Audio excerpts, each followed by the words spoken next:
The 400 Mini, this tiny Atari 8-bit emulation plug-and-play, has only been available for a couple of weeks, and as with so many modern electronics, no doubt plaion and Retro Games are already planning what fixes and features will be included in their first post-release firmware update. Now, if you've already picked this little gadget up and have been putting it through its paces, you no doubt have your own running list of things you'd like to see improved. So in this video, I'll be running down my wish list of changes I'm hoping to see in the 400 Mini in the near future.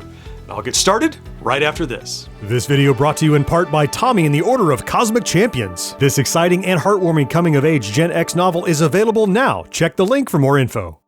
Hey there, welcome back to GenXGrownUp. I'm John, and I am a GenXGrownUp. Thank you for clicking on this video. If you caught my full review of the 400 Mini a couple of weeks ago, then you already know I'm fond of what has been delivered. But despite the slick package and interface, even then I'd noted a few things that maybe needed some tender loving care to truly make the device shine. So here, presented in no particular order, is my 400 Mini firmware wish list. I'm going to start at the core functionality of the preloaded games. I think by now we all know that the disk image for M.U.L.E in the stock firmware is a known corrupt dump. There are graphical problems, and if you're lucky enough to catch the wumpus on the overworld map, the whole game is going to crash. Now, Retro Games is already aware of this and has even provided a corrected version of M.U.L.E on their support site that you can throw on your USB stick. So I'll be pretty stunned if this isn't addressed in the next update. Additionally, I hear from our friends over at Into the Vertical Blank that the 7 Cities of Gold image may not be the best selection either, as it's missing a title screen. Now, I don't know 7 Cities that well, so I will defer to them on that. And finally, I mentioned in my review that while a comprehensive controller remapping tool was included for USB games, I was disappointed that you can't remap your controller for preloaded games. Now, this is particularly important if you're one of the many people who accidentally presses those bonus buttons on the CX stick. Essentially, I think an audit of disk images and allowable features for preloaded games should be reviewed and amended for the next update. This next one is a no-brainer, and another that I have high confidence will be fixed ASAP.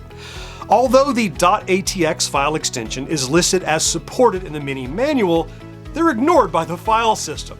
Yeah, you can go in and rename those files, but you shouldn't need to.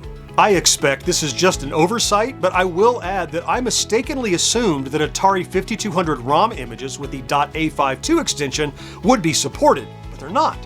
Since .a52 is widely accepted as the 5200 ROM file extension, while they've got the hood up for the file browser, how about adding in .a52 for those files as well? Speaking of files we add via the USB stick, let's talk about management of those potentially thousands upon thousands of files you've likely been wading through. There's so much software out there to explore, even if you owned and used an Atari 8-bit computer back in the day. I've found so many more interesting games and utilities beyond what I was aware of, and I make a mental note to come back and explore them further. But that's the problem. It's only a mental note. Having a way to somehow flag or favorite files on the USB stick would be a tremendous tool for discovery of long-forgotten software. Now, yes, I know you could just move your favorites to their own folder, but that requires removing the stick, plugging it in the computer, moving the file, then bringing it back to the Mini. From browsing my USB, I know the Mini is writing a folder full of save states, images, and configuration data for each title you launch, so why not one more flag for favorites? For me, this is probably my most wanted new feature, but also one that I'm honestly not holding my breath for. This next one might be a little techie, but for longtime Atari computer users, it's kind of important, and that's artifacting. When viewing the Atari 8-bit's high-resolution graphics mode on CRT monitors, a weird phenomenon occurred where a color shadow was cast when a row of pixels appeared on only odd or only even lines. If you've ever seen a game with that signature purple and green color scheme, that's what's happening. But it's predictable, so many game developers actually exploit this graphical side effect to give high-res games a more colorful appearance. In modern emulators like Altera, this is an option you can enable in order to view a game the way it would have been on a CRT. I expect this is entirely possible on the 400 Mini, it's just not accessible. So adding a tick box for this feature in game settings would allow us to play old games like Ultima 3 just like we remember them from our youth. And finally, I want to talk about controls. Yes, we know the CX stick has a bit of a directional problem under certain use cases, but that's a physical problem and likely not one that can be addressed via software. What I'm talking about here is analog control for the 5200. The 400 Mini manual outlines that if you have an analog controller plugged in, it will be treated like a true analog stick, just as was on the original 5200 controller. However, I've found that this isn't the case, and even analog sticks are being interpreted as digital inputs. Now, in the settings for each game, you can adjust how digital inputs are interpreted, but that's simply not equivalent to just reading the position of an analog stick. For 5200 fans, this is a huge deal, but since the current behavior doesn't match the manual, I've got to think it's supposed to work the way we'd hoped, and it just didn't get included in the shipping firmware.